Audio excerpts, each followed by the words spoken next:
salam sejahtera. Bersama saya Nazra Syafia berinformasi dalam siaran berita harian. Universiti Sani Islam Malaysia USIM sekali lagi menunjukkan komitmennya terhadap kesejahteraan pelajar apabila baru-baru ini membuka fasiliti baharu iaitu IMAD USIM.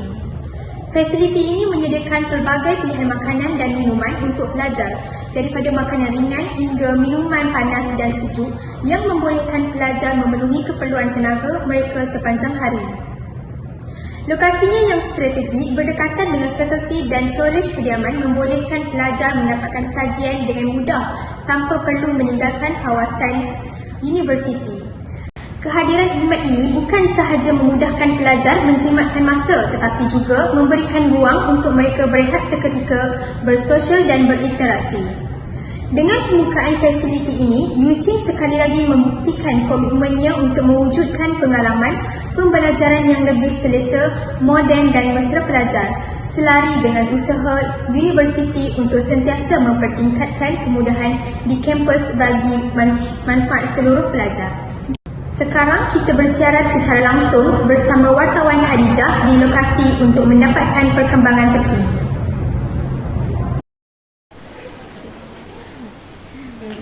Hai, Assalamualaikum. Awak free tak sekarang? Free? Boleh tak saya nak buat saya ada nak buat survey untuk fasiliti baru untuk pelajar USIM ni. Boleh ke? Boleh. Okey. Saya minta duduk boleh? Boleh. Okey, terima kasih. Okey, awak nama apa dan fakulti mana? Nama saya Nurul Arifah daripada Fakulti FBU. Kos apa tu? SMPPI. Okey. Saya ada beberapa soalan nak tanya. Okey, mengenai IMAD ni lah. Okey. Sejauh mana awak telah menggunakan fasiliti IMAD ni? Saya datang ke IMAD ni dalam beberapa kali. Alhamdulillah sangat memudahkan untuk saya. Saya rasa bukan saya saja tapi untuk pelajar lain juga. Macam saya, sebelum ke kelas mestilah cari makan. So IMAD ni sangat memudahkanlah untuk saya cari makan sebab kat IMAD ni pun terdapat makanan ready to eat. So mudah untuk saya beli makanan yang ready to eat lah untuk saya makan. Okey, baik. Untuk soalan seterusnya, jika awak boleh menggambarkan fasiliti baharu ini dengan satu perkataan, apakah perkataan itu dan kenapa? Mengapa?